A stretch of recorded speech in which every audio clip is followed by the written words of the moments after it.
saber, perguntar pra se informar. Relógio Entrevista está no ar. Relógio Entrevista está no ar pelas Ondas Amigas da Relógio. Gente, neste dia 14 de maio é dia da conscientização da apraxia, um transtorno de fala que atinge muitas crianças no país, mas que não é tão divulgado, né? Pois é, entre os estados e municípios que adotaram a data no calendário para dar visibilidade à causa está o Rio de Janeiro. E para falar sobre esse assunto, eu vou conversar agora com a fonoaudióloga e conselheira técnica da Associação Brasileira da Apraxia de Fala na Infância, Elizabeth Gilst. Em primeiro lugar, bom dia, Elizabeth. Bom dia, eu que agradeço a oportunidade. Eu que agradeço aqui em nome de toda a família Rádio Relógio. Então vamos à primeira pergunta aqui, doutora. Para começar, explica para os nossos ouvintes o que é apraxia. Apraxia é um transtorno de fala, onde a criança ela vai ter bastante dificuldade para aprender os sons da fala. Sim. E é um transtorno classificado como um transtorno motor de fala. Isso significa que a criança ela entende, ela tem intenção, ela sabe o que ela quer dizer, mas ela não consegue realizar os movimentos, né? Então é importante aqui entender a palavra um transtorno motor como uma falta de planejamento para realizar os comandos, né, para os movimentos da fala. Então é uma criança que pode falar, a gente tem diferentes manifestações, né? Então uma criança pequenininha, por exemplo, de 1 ano e meio, 2 anos, pode ter uma fala muito restrita. E conforme essa criança vai ganhando, vai se desenvolvendo, os pais vão percebendo que o ato da fala é muito desafiador para a criança. Os pais percebem que a criança ela fica ensaiando os movimentos, que ela se esforça, muitas vezes ela fica olhando, inclusive, para a boca dos pais para tentar entender como que ela deve posicionar, né, os articuladores.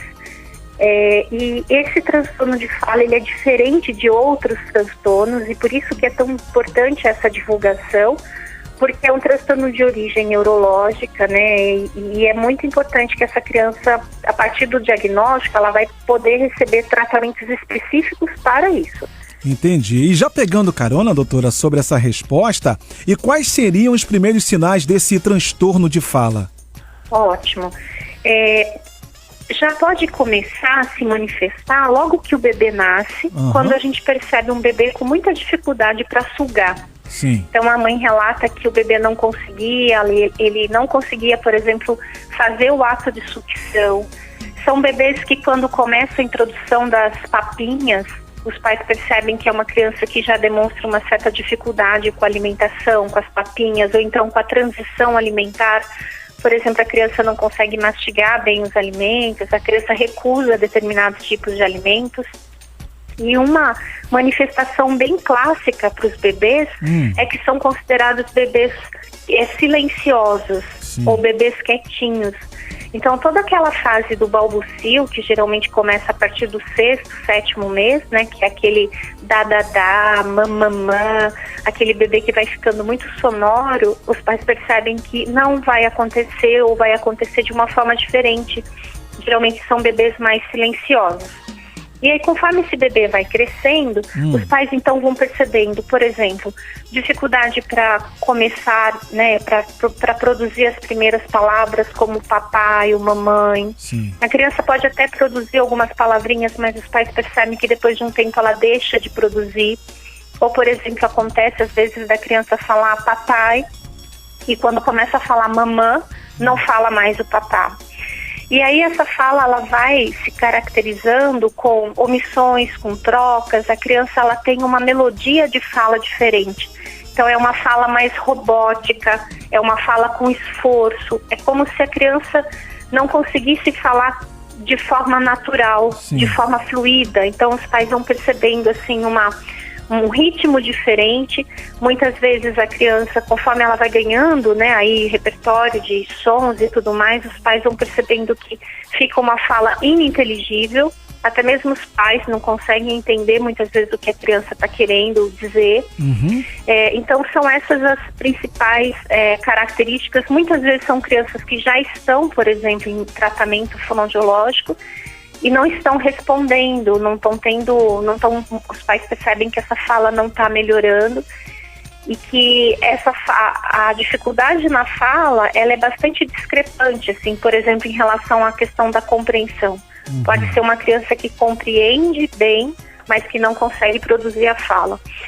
E até outros sinais não relacionados à fala, os pais podem perceber, como, por exemplo, um certo desajeitamento motor, a criança pode apresentar uma certa dificuldade de coordenação motora fina, como pegar no lápis, como segurar um talher.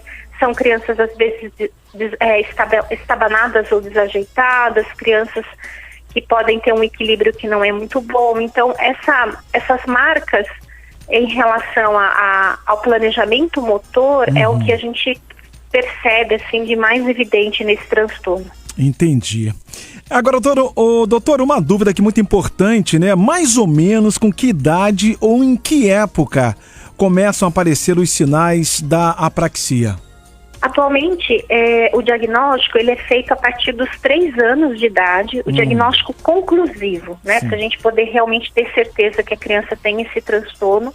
A partir dos 3 anos, que é a idade onde a gente já consegue fazer alguns testes para poder confirmar o diagnóstico. No entanto, como eu disse, hoje em dia tem se discutido bastante os sinais precoces. Então, por exemplo, um bebê que está muito quietinho, não imita gestos, está tendo dificuldade no processo de alimentação, já é uma criança suspeita, né? Então os pais já podem ficar em alerta em relação a esses sinais precoces e na dúvida, né? Eu sempre recomendo isso. Na dúvida é sempre importante procurar um profissional para uma avaliação, enfim.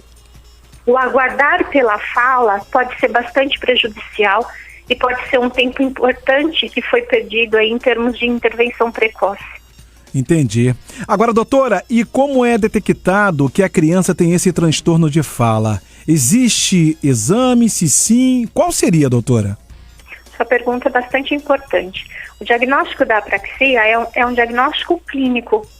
Então, ele é feito pelo fonoaudiólogo, mas tem que ser um fonoaudiólogo que seja especializado nessa área.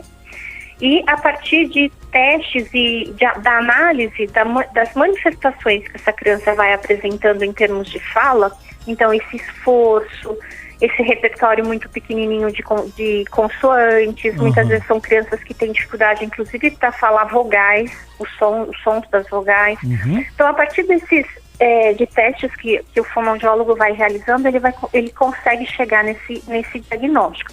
No entanto, nós temos outros profissionais, como, por exemplo, os médicos, professores, psicólogos, que também podem desconfiar, que podem, até mesmo os pais, podem suspeitar e aí sim procurar o profissional, no caso, né, um fonoaudiólogo especializado para esse diagnóstico. Sim. E o que é importante ressaltar também, que toda vez que nós temos, né, uma criança que vem apresentando atraso no seu desenvolvimento, aqui nós estamos falando, né, especificamente em relação ao desenvolvimento da fala, da linguagem, é importante que, além do pediatra, os pais também procurem uma avaliação um pouco mais especializada, como, por exemplo, de um neurologista pediátrico, né, um neuropediatra, para fazer uma avaliação mais global, para verificar se há necessidade de algum tipo de exame complementar, como, por exemplo, um exame de imagem ou um exame de pesquisa genética, enfim, aí o médico que vai determinar a necessidade em relação a essa questão de exames. Mas o diagnóstico, então, ele é clínico, né? Por isso que ele depende muito da experiência, por isso que essas oportunidades de divulgação, né? O diagnóstico de apraxia, ele deve constar na lista de hipóteses de diagnóstico para as pessoas que atuam na área da infância. Isso é extremamente importante. Com certeza, doutora. Agora, doutora, para poder fechar, doutora, a apraxia tem cura ou tratamento? Se sim, como é feito? E existe esse tratamento no SUS? Então, a apraxia tem sim tratamento. a cura vai depender de vários fatores. Então, assim, nós temos um espectro de severidade. Então, tem crianças que manifestam apraxia numa condição mais leve, e aí essas sim tem condição de ser 100% reabilitadas e vida normal e tudo vai caminhar bem. Mas a gente tem graus de apraxia, como por exemplo um grau moderado, até mesmo um grau severo, onde mesmo com tratamento, essa criança vai ser um adulto que vai ficar com algumas sequelas em relação à fala.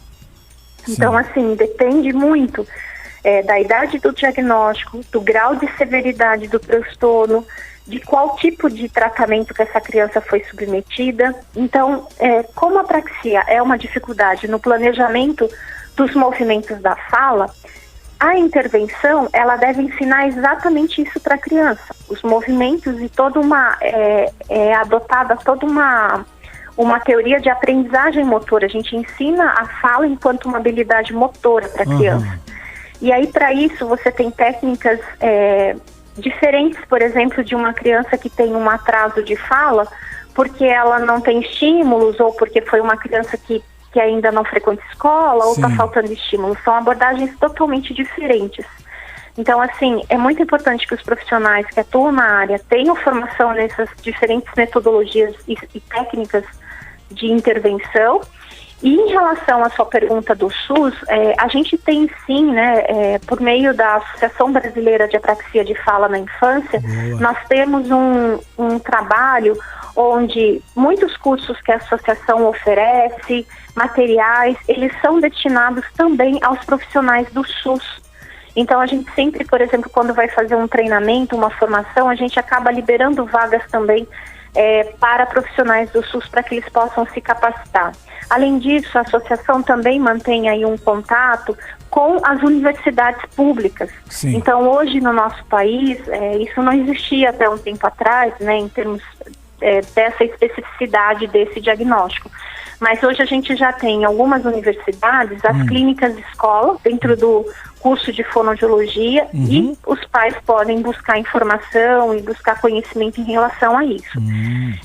Nós fizemos recentemente a tradução de um livro que é para o português, foi o primeiro livro traduzido e em português, né, sobre avaliação, tratamento de apraxia de fala na infância. E, por exemplo, as universidades, elas receberam esse material, receberam esse livro justamente para que a gente possa formar mais pessoas, profissionais e também essa preocupação em relação ao SUS. Infelizmente, nós sabemos que ainda é uma quantidade muito insuficiente, mas a gente está aí nesse trabalho de formiguinha, né, tentando aos poucos ampliar essa rede de apoio que é tão necessária, não só para as crianças, como também para os familiares.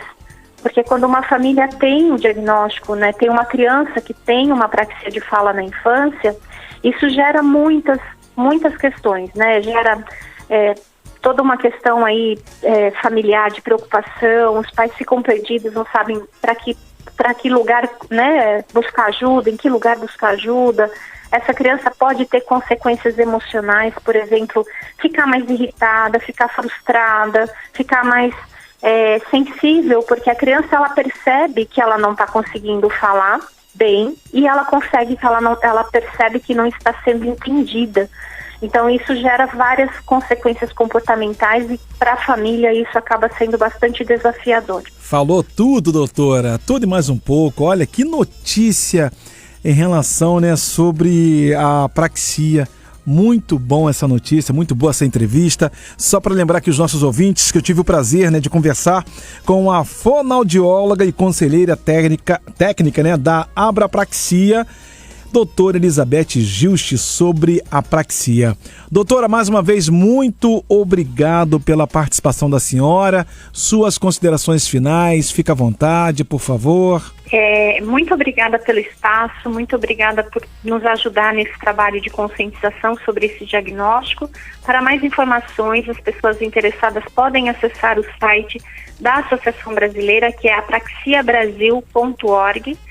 E lá certamente vai encontrar uma série de informações aí para ajudar ampliar esse conhecimento e nessa divulgação também. Então eu super agradeço, e o meu recado final para os pais que estão aqui me ouvindo seria que o desenvolvimento da fala e da linguagem requer atenção, requer cuidado. Então, na dúvida se a criança está com alguma dificuldade ou não, para os pais não hesitarem, não esperarem para procurar ajuda. E a gente sabe, como tudo em saúde, quanto mais cedo, quanto mais precocemente a gente intervém, né, melhores serão os resultados. Então, muito obrigada e um ótimo dia para todos. Para a senhora também, doutora. Eu que agradeço aqui em nome de toda a família Rádio Relógio. Tenha um bom dia e até a próxima, se Deus quiser.